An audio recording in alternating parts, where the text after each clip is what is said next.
Oh, thank you so much for joining. This is our first author interview for the Bookish Resistance Club, and we seek to highlight authors who come from marginalized groups. And Cynthia, you have Puerto Rican heritage, Yes. and uh, I would like to know how that has influenced your writing.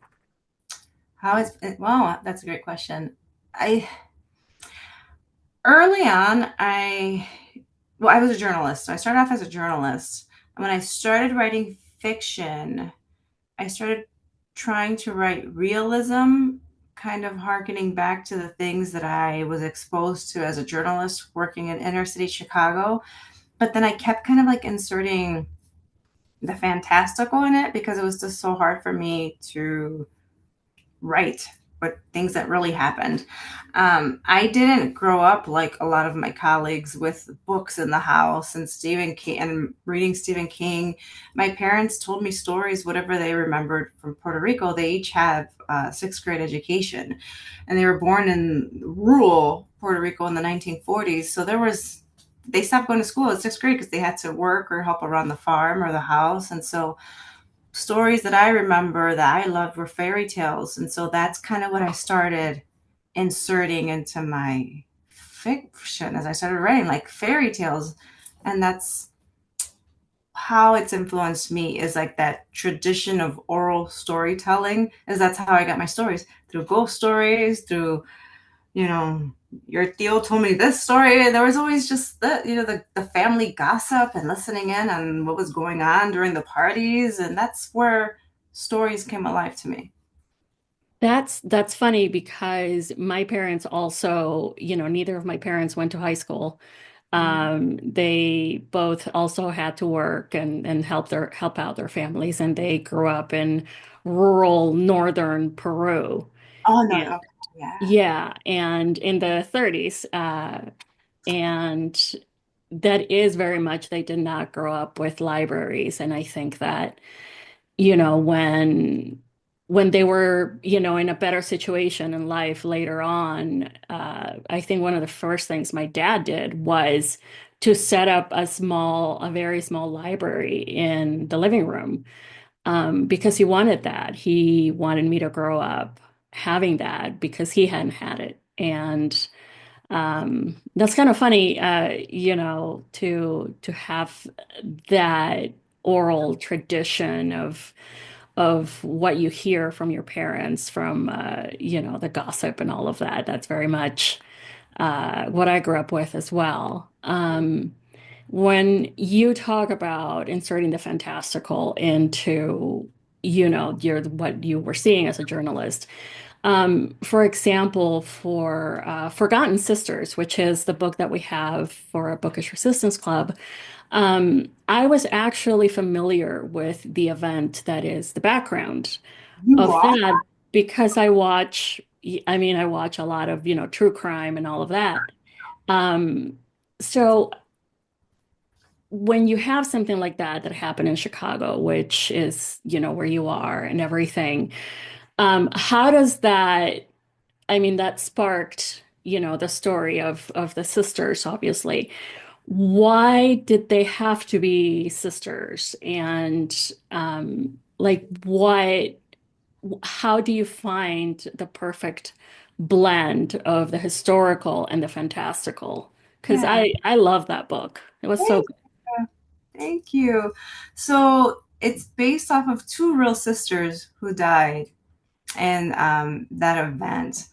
And I forgot what it was that I just kind of started researching it. And I found like their two headstones or the two grave markers of Anna and Jenny side by side. And they have different names, but they're loosely based off of these two sisters. And I just remember staring at these two grave markers side by side, like a 21-year-old and a 22. And you think of girls at 21, 22, sisters, even today, like you look at TikTok or Instagram and you see these beautiful girls getting dressed up and taking pictures, and then I thought of them like how different were they back then in 1915? They were getting dressed up to go to an event, to go meet Yep. people, and to go gossip and to go have a great day. And I just kind of just got stuck on that idea of these two girls, and they were immigrants. So these were Eastern European immigrants. So they worked every day of the week. They worked every day of the week, and to have like a moment that you can just go be young women and get dressed up, and then to have the worst thing happen, I just kind of just stood fixated and on them, and this idea of like losing people so young, and so that's where they came out. And then the fantastical is usually I think of a, I usually think of like a fairy tale that would fit in or some type of tale. And I just knew right away, I'm like, this is Little Mermaid Yeah. because the original Little Mermaid is just so tragic and sad. And I thought this would fit. Yeah, it got Disneyfied a lot, but yeah, a lot of those grim fairy tales are pretty grim, you know. The way the original stories end is sort of like, oh yeah, we can't tell that to the little ones. We have to, sanitize it a little bit. Yeah. Um, Tell me about Vanishing Daughters, which is coming out in a couple months. Uh, Van- so Vanishing Daughters comes out right in March. That one, it's, I didn't think I would write anything sadder than Forgotten Sisters, but Vanishing Daughters, what I've been told pretty consistently, is probably my saddest book. And I was writing that, um, grieving my own father. And so the main character, Briar Rose Thorne, has just lost her mother. She is a freelancer who inherited this home that's like a crumbling mansion on Chicago's South Side. She's in her 20s. She can't even afford food, basically, but she has like this huge home that's falling apart. And she's struggling with grief. And she's also struggling with insomnia because she can't sleep. She's so sad. And as she's researching for her story, she comes across something that can point to a potential serial killer in the city of Chicago, and she eventually becomes a target herself. And she starts having dreams of a ghost of a woman in white begging Bree to take her home. And so she has to solve what that woman in white wants with her in order to save herself.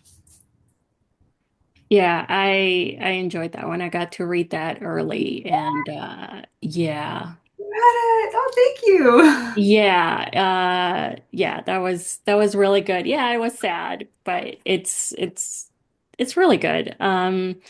Another one that I enjoyed by you was Loteria. So what is it easy for you to jump from one sort of genre to another? Because Loteria is very different. Yeah, Loteria is very different. I wrote Loteria like in 2008, 2009, 2010. It was my Master's of Fine Arts in Writing thesis. And I wanted to do like my MFA was really like a study of like detective fiction and fairy tales.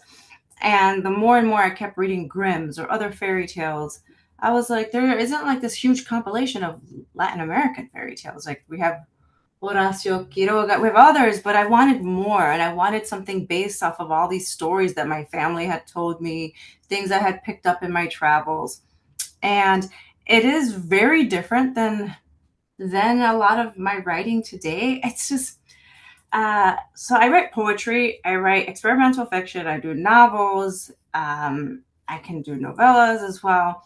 I think it really just depends on how I'm feeling with the voices. Right now, I'm under contract for a lot of things that are just different voices. Not all of my work is Latin American themed.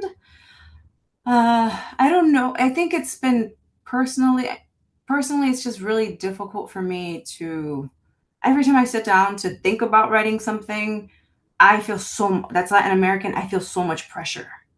It is like the amount of pressure I feel to do justice to like my background and my family, it becomes overwhelming. Like I've written smaller things. I mean, I wrote like YA way long time ago in Latin American theme works, but one day I will return to it, but I think right now the stories I have on the conveyor belts of my deadlines aren't Latin American themed. I do have Ghosts of Where We're From. That's a Latino based short story collection or anthology, and that's going to include stories from Agustina Basterica, Mariana Ooh. Enriquez, Isabel Cañas. Oh, So wow. yeah, so I'm getting to work with all of them. So that I'm hoping that project kind of sets me mentally to kind of because I want to write something that is an honor of my family, but I haven't been. It's so nerve wracking when it comes to wanting to like honor my culture. I'm like, whew, this is tough. This is because I want to do it right and I want to do it justice and I want it to be beautiful. And so I'm debating whether that will be uh, literary fiction or surreal or magical realism. I'm not yet sure. Okay. Yeah. Um, your love for the city of Chicago comes through in your writing. Yeah. And you mentioned that you were a journalist.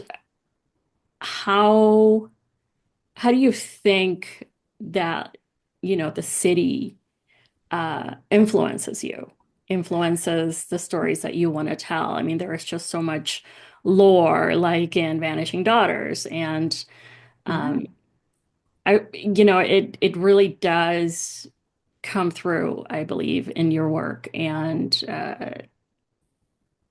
how does the city inspire you?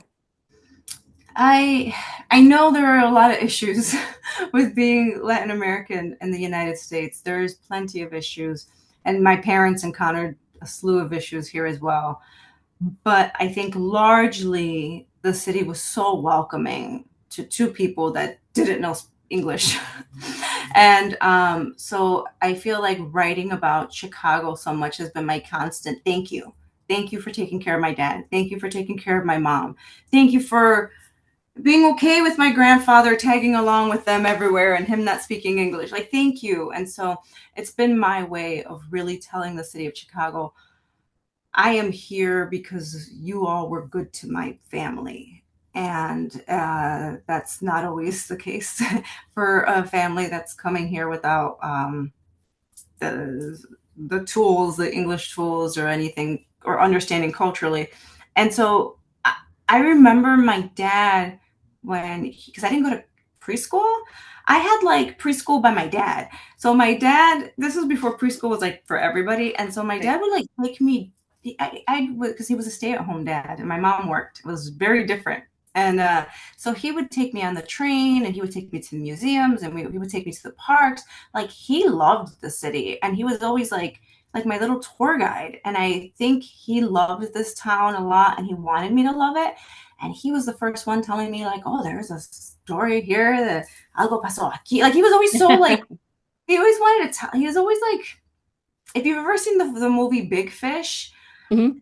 that was my dad. My dad was always like this bigger, larger than life character that knew we would go on somewhere and he knew everybody there and he was always like involved in things. And so I was just so fascinated by the city because of him. And I learned so much about like Al Capone and the mafia because he would take me to mafia coffee shops and be like, those guys, I'm like, what are you doing? And it was just so I mean, back then they were still around. And so it was a very I grew up in the 80s and so there was still that hint of the mob. There was still, the neighborhoods felt very like we have a lot of ethnic neighborhoods, but like they felt very Greek town felt very Greek town. We still have Chinatown that's very strong, but I just think this is a really cool American city and it's a Midwestern city. And so we're still very pleasant. We're not like New York or LA. I feel like we're very approachable. And so it's just a really cool town with a lot of weird stories. So you mentioned having some stuff in the pipeline. Is there anything you can tell us about what's coming up for you? What I can mention, of course, the Ghosts of Where We're From, that's coming out from Primero Sueño, Simon and Schuster, and that will be with like I said, Agustina Basterica, Mariana Enriquez, Monica Ojeda. I'm like, it's like dream team here. Oh, And yeah. Isabel Cañas, I was just Oh, emailing with her today. I'm like, oh my gosh, like she's just, it's amazing. And so Zoraida Cordova is in there as yeah. well. It's amazing cast, or amazing table of contents.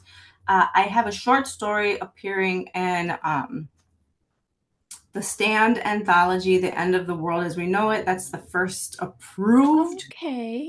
anthology of Stephen King's work. Stephen King's writing the introduction, and I am taking the stand. Like it's like 800 pages, and a ton of authors are in there.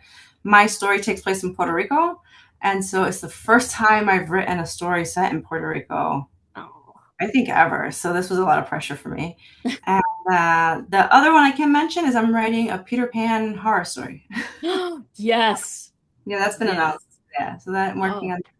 Yeah, very, very cool. yeah. So, And let's see, one last question. What is your advice to a new or aspiring author?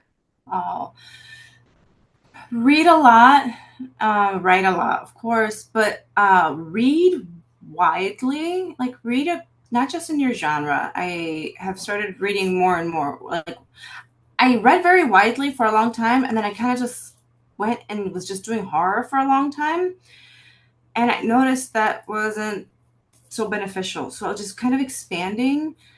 Um, and just experiment and practice with voice and sound. Don't be scared to practice writing poetry. Don't be scared to practice writing short fiction because it's nice to work in different mediums.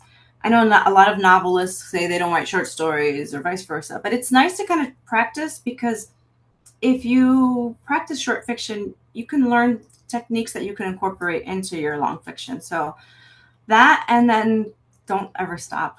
It's a long, long, long journey, and I'm sorry to everybody that does this because it's a very long journey, and to practice really good self-care. You have to, because it's an industry that is really built on you having to process rejection and criticism, and that's hard. It's really hard for a lot of people. So just make sure you take care of yourself and you surround yourself with people that speak kindly to you. That is awesome. Thank you so much, Cynthia. I really appreciate you taking the time. And yes, Nice. Vanishing Daughters is coming out in March. And right now you can read Forgotten Sisters. They're both amazing. And yeah, read anything you find by Cynthia Pelayo. Thank you so much. Thank you.